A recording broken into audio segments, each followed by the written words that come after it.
दोस्तों कुछ ही दिन पहले की बात है, मैं गाड़ी चला रहा था, रात का समय था। अचानक मेरी नज़र पड़ी, एक बहुत बड़ा चूहा था, गूस थी, पता नहीं क्या था। वो सड़क को पार करने की कोशिश कर रहा था। कुछ कदम आगे बढ़ा था, पीछे हो जाता। अब वो बहुत बिजी रोड थी, निरंतर गाड़ियां जा रही थी। तो मुझे एहसास हो गया कि ये चंद क्षण का मेहमान है, कोई ना कोई गाड़ी से कुचल जाएगी। मैंने गाड़ी की पार्किंग लाइट जलाई, गाड़ी को साइड में रोका, उस बड़े चूहे के पास गया और उसको डरा कर वापस भेज दिया, उस रोड से दूर कर दिया। अब भाग्य में जो लिखा है वो तो होना ही है, पर फिलहाल के लिए उसकी जान बच गई। पर उस चूहे ने मेरे बारे में क्या सोचा होगा कि मैं अच्छा खासा अपनी राह पर आगे बढ़ रहा था, जहां मुझे जाना था जा रहा था, शायद वहां मुझे भोजन मिल जाता, कुछ भला हो जाता, और इस घटिया इंसान ने, इस राक्षस ने आके मुझे रोक दिया, मुझे भगा दिया, मुझे डरा दिया, मेरे सारे प्लान चौपट कर दिए। तो ये उसकी सोच गलत है, पर इस सोच को सोचना उसकी गलती नहीं है, क्योंकि उसकी समझदारी, उसका दिमाग बंधा हुआ है। वो ऊपर से सब कुछ नहीं देख पा रहा, वो उतना नहीं देख पा रहा जितना मैं देख पा रहा हूं। उसे सिर्फ सामने का व्यू नजर आ रहा है, किस तरह रोड को पार कर दूं, शायद कुछ खाने की वस्तु पड़ी हुई थी। उसे एहसास नहीं था कि आती जाती गाड़ियां उसकी बुद्धि से ज्यादा तेज हैं। वो चीजों की बिगर पिक्चर को नहीं देख पा रहा था। और जब मैंने इस किस्से के बारे में सोचा ना बाद में, तो मुझे एहसास हुआ कि हम सब वो चूहे हैं जिनकी दृष्टि, जिनकी सोच, जिनकी बुद्धि सीमित है। हम फंसे हुए हैं समय में, इस क्षण में, कुछ विषयों में। और ये ब्रह्मांड, ये प्रकृति या इनको चलाने वाला ईश्वर तो सब कुछ देख रहा है। उसके लिए तो हम जन्मों से भी नहीं बंधे हुए, समय से भी नहीं बंधे हुए। तो जीवन में जब भी छोटे बड़ी परेशानियां आती है, समस्याएं आती हैं, हमें रोक दिया जाता है, जो हम चाहते हैं नहीं मिलता है, हम किसको कोसते हैं? भाग्य को, प्रकृति को, ईश्वर को, कि मेरे साथ गलत कर दिया, जैसे उस चूहे ने मुझे कोसा होगा। हम चाहते हैं कि हमें एक्सप्लेनेशन मिले कि क्यों रोक दिया मुझे, मेरी इस यात्रा को क्यों रोक दिया, इस समय मुझे वो क्यों नहीं दिया जो मैं चाहता था, क्यों ये फेलियर लाके खड़ा कर दिया, क्यों मेरा नुकसान कर दिया, क्यों मुझे एम्बैरेस कर दिया। लेकिन ईश्वर की, प्रकृति की तो भाषा ही अलग है। वो तो निमित्तों के द्वारा बात करते हैं, हमसे बोल के बात नहीं करते। वो जवाब कैसे दे?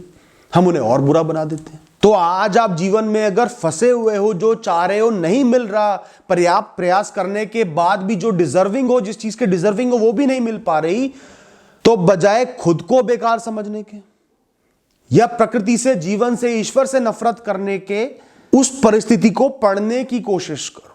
हो सकता है कि उस मोड़ पर जहां आप चल के जाना चाह रहे हो, जहां पे कुछ चमक रहा है, कुछ अच्छा लग रहा है, आपका कुछ बहुत बड़ा नुकसान हो जाए, कुछ बहुत बड़ा मिलना है और आप वहीं पे रुक के रह जाओ। जो आपको अच्छा लग रहा है शायद वो बहुत बुरा हो। कोई जानकर, समझदारी से, बुद्धि से आपको रोक रहा है, क्योंकि वो चाहता है कि आप सही जगह पर जाओ, आप बच जाओ, आपकी रक्षा हो जाए। तो हमेशा पेसिमिस्टिक मत हो कि आपके साथ बुरा हो रहा है, ये सोचो कि कुछ अच्छा होने के लिए बुरा हो रहा होगा, सही राह पर ले जाने के लिए बुरा हो रहा होगा। आज का बुरा होना एक बहुत बड़े प्रोसेस का हिस्सा हो सकता है। और दोस्तों हमेशा ध्यान रखना कि कुछ नया पाने के लिए, कुछ बेहतर पाने के लिए, कुछ अलग पाने के लिए हमेशा आपको कुछ पुराना त्यागना होगा जो आपको बहुत पसंद है, जिसके आप आदी हो चुके हो। मैं ये नहीं कहता कि आप सांप हो, लेकिन सांप को अपनी पुरानी केचुली छोड़नी पड़ती है नई स्किन पाने के लिए। तो जब भी कुछ नुकसान हो रहा है, कुछ पुराना जा रहा है, तो उसको पॉजिटिव अप्रोच से देखो कि कुछ नया मिलने वाला है, जीवन में नए अनुभव आने वाले हैं, नई यात्रा शुरू होने वाली है, इसलिए ये पुराना सामान जा रहा है। नई कक्षा शुरू होने जा रही है, इसलिए पुरानी किताबें जा रही हैं, पुराना बस्ता जा रहा है, पुरानी बोतल जा रही है। हर सुबह उम्मीद की एक नई किरण लेकर आती है, एक नया जीवन लेकर आती है, नए मौके लेकर आती है। हर क्षण एक नया जीवन लेकर आता है, एक नई कहानी लेकर आता है। चाहे आपके भूत में सब चीजें कितनी ही अच्छी चलती आ रही हों, पर वो एक क्षण में पूर्ण रूप से खराब हो सकती है। और चाहे आपके भूत में चीजें कितनी ही बुरी होती आ रही हो, 100 बार फेल हो गए हो, आसान से आसान काम ना कर पाए हो, एक क्षण में आपका जीवन बदल सकता है, सब कुछ सही हो सकता है। इस जीवन में, इस प्रकृति में इतनी ताकत है, और वो अपनी ताकत को दिखाता रहता है हमारे सामने, हमारी आंखों के सामने चीजें होती रहती हैं, पर हम उसे समझना नहीं चाहते। और ध्यान रखना कि हर चीज किसी कारण से होती है। 100 बुराइयां हुई वो भी किसी कारण से हुई, एक अच्छाई हुई वो भी किसी कारण से हुई। अगर पूरे जीवन की कहानी को जीने के बाद देखोगे ना, तो एहसास होगा ये बहुत बड़ी पजल थी, वो सब छोटे छोटे टुकड़े थे। 100 बुराइयां मिलके एक अच्छी तस्वीर बना पाई, एक अच्छी कहानी बना पाई, जिनसे उस समय आप नफरत कर रहे थे, सोच रहे थे ये क्यों हो रहा है, ये नहीं होना चाहिए, ये गलत है। पर आज आपकी दृष्टि सीमित है तो आप नहीं देख पा रहे, आप पेसिमिस्टिक हो रहे हो, खुद पर शक कर रहे हो, दुनिया को गालियां दे रहे हो, जीवन को गालियां दे रहे हो, ईश्वर को गाली दे रहे हो। मत दो गालियां, मुक्त हो जाओ इन भावों से कि क्यों गलत हो रहा है, क्यों खराब हो रहा है, खराब ही होगा। मुक्त हो जाओ, जो होगा हो जाएगा। हर क्षण में नया जीवन है। आपको अपना जीवन अच्छे से जीना है, कर्म योगी बन के जीना है, प्रसन्न रहकर जीना है, मन को शांत रख के जीना है। बस जीवन जहां जिस मोड़ पर ले जाए चले जाना, शांति से चले जाना, कर्म करते हुए चले जाना। चलना आपके हाथ में है, मंजिलें आपके हाथ में नहीं है। मंजिलें तय करने वाले को पता है कि आपके लिए कौन सी मंजिल सही है। कई बार एक इंसान को 20 जगह नौकरी नहीं मिलती जबकि वो बहुत काबिल है, क्योंकि उसे अपना एक बड़ा बिजनेस खड़ा करना होता है, लोगों को नौकरी पर रखना होता है। पहली जगह जाकर ही नौकरी मिल जाती, वो सेटल हो जाता, जीवन जी लेता। पर उसके लिए तो ये मंजिल लिखी थी, उसको वहां निराशा झेलनी ही थी। उस 1-1.5 साल उसको परेशान रहना ही था, खुद पर शक करना ही था, सोचना ही था कि जीवन इतना अनफेयर क्यों है, इतना गलत क्यों है। इस जीवन में सबसे बड़ी गलती इंसानों की पता है क्या है? हम भूत और भविष्य की एक रचना में जिए जा रहे हैं।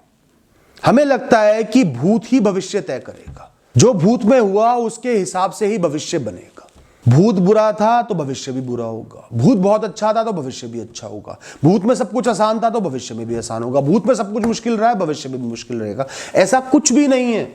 हर क्षण नया है, हर क्षण बहुत कुछ कर सकता है। ये कनेक्शन बनाने ही छोड़ दो, मुक्त हो जाओ अपने भूत से, उसको छोड़ दो, पीछे छोड़ाओ। 1000 बार बुरा हुआ तो भी एक बार इतना अच्छा हो जाएगा कि वो 1000 चीजें कवर हो जाएंगी। यही जीवन है दोस्तों। तो होपफुल रहो ना हर क्षण के लिए। मुझे तो कर्म करते जाना है, कहानी को जीते चले जाना है। हर क्षण में आपकी सबसे बड़ी जीत है ऊर्जावान होना, समझदार होना, आपके अंदर चेतना होना, बुद्धि होना, शरीर में ताकत होना। इससे ज्यादा जीवन जीने के लिए एक इंसान को कुछ भी नहीं चाहिए। ये होना ये जता रहा है कि अभी भी आप खेल में शामिल हो, अभी भी आप खेल को जीत सकते हो, अभी भी बहुत कुछ होना बाकी है, ट्विस्ट एंड टर्न्स बाकी हैं, मंजिलें बाकी हैं, सब कुछ खत्म नहीं हुआ है। सिर्फ प्रोसेस के दौरान कुछ फेलियर्स आए हैं, कुछ परेशानी आई हैं, कुछ रुकावटें आई हैं। जीवन को खेलने दो ना उसका खेल। जीवन के जितना समझदार या प्रकृति के भगवान के जितना समझदार बनने की कोशिश ही मत करो। उनका खेल उन्हीं को मुबारक। आप तो सिर्फ खिलाड़ी हो, आपको एक स्टेज में लाकर रख दिया है, आप आगे बढ़ते रहोगे। मुझे 100% भरोसा है कि आपके साथ सब कुछ बुरा ही नहीं लिखा दोस्तों, किसी के साथ भी नहीं लिखा होता, और बहुत बुरा लिखा ही होता आपके लिए तो आज इस क्षण में आप जीवित नहीं होते, बुद्धि के साथ यहां खड़े नहीं होते, आगे कदम बढ़ाने के, कर्म करने के योग्य होते ही नहीं। किसी बिस्तर पे पड़े होते, जीवन को कोस रहे होते, हिल भी ना पा रहे होते, दूसरों के मोहताज पड़े होते। कभी भी जीवन की सहूलियतों का निरादर मत करो। हर बुराई से 100 गुनी बड़ी एक बुराई है जो जीवन आपको लाकर दे सकता है, पर नहीं लाकर दे रहा, आपकी रक्षा कर रहा है।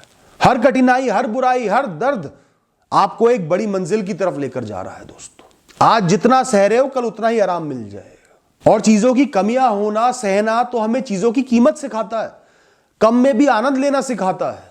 वरना कई लोग तो जीवन में सब कुछ होने के बाद भी डिप्रेशन में रह के मर जाते हैं, किसी चीज का आनंद नहीं ले पाते। तो कभी भी जब आपका जीवन अपसाइड डाउन हो जाए, सब कुछ सही चल रहा था, एकदम से सब कुछ बिगड़ गया, सब कुछ गलत हो गया अचानक से, या फिर डिजर्विंग होते हुए भी आपको कुछ नहीं मिल पा रहा, आप हकदार हो तो भी नहीं मिल पा रहा, तो एहसास करना कि एक बहुत बड़ा खेल खेला जा रहा है। बंद मत जाना उस समय में।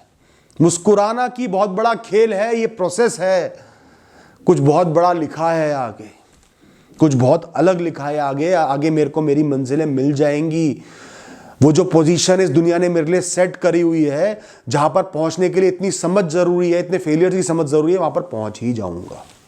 बड़े बदलाव या जीवन में सब कुछ खो देना यह संकेत है कि आपका इसी जन्म में पुनर्जन्म होने वाला है।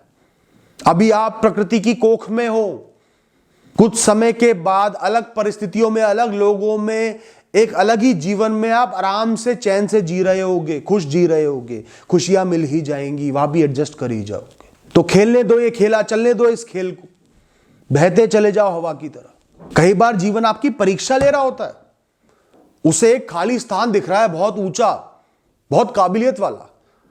अब वो सोच रहा है कि आपको फिट करे ना करे। आपकी परीक्षा लेनी पड़ेगी, मानसिक स्थिरता देखनी पड़ेगी, काबिलियत देखनी पड़ेगी, कर्मयोग देखना पड़ेगा।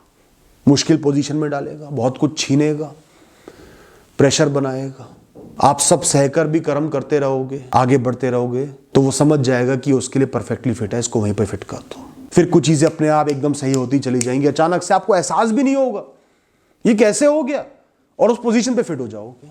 और जीवन ने जितनी बड़ी पोजीशन आपके लिए देखी है, उतना ही ज्यादा लंबा परीक्षा वो आपकी लेगा। कई बार जीवन, प्रकृति या ईश्वर चाहते हैं कि आप एक आध्यात्मिक इंसान बनो, और आध्यात्मिकता इस दुनिया की सबसे बड़ी सफलता है, क्योंकि आध्यात्मिक बनने के बाद दुनिया की विषयों की कीमत ही खत्म हो जाती है। तो अगर आपकी आंखों के सामने 1 करोड़ रुपया पड़ा है और उसकी कीमत ही खाक के बराबर है, राख के बराबर है, तो उसको पाने ना पाने से अगर आपको कोई फर्क ही नहीं पड़ रहा, तो आप अपने आप ही सफल हो गए, उसके बिना हुए ही आप सफल हो गए। तो कई बार एक इंसान से बहुत कुछ छीना जाता है, उसको परिस्थितियों में डाला जाता है ताकि वो आध्यात्मिक बने, धार्मिक बने, ईश्वर से जुड़े, अपनी अंतरात्मा से जुड़े, एक सही राह चुने मुक्ति की ओर। और वो राह कोई भी इंसान, वैराग्य, आध्यात्मिकता कोई भी इंसान तब तक नहीं चुनेगा जब तक विषम परिस्थितियां नहीं देखेगा, या फिर वो नेचुरली ऐसा अपने कर्मों के वश। वरना अच्छाइयों में तो इंसान जीते चले जाएगा, एक दिन मर जाएगा। जीवन की गहराइयों में उतरने के लिए, आध्यात्मिकता में उतरने के लिए जीवन में बहुत सारी परेशानियां, विषम परिस्थितियां देखना जरूरी है। एहसास करना जरूरी है कि जीवन में सब कुछ नकली है, ऊंचाइयां भी नकली है, नीचाइयां भी नकली है। Thank you and all the best.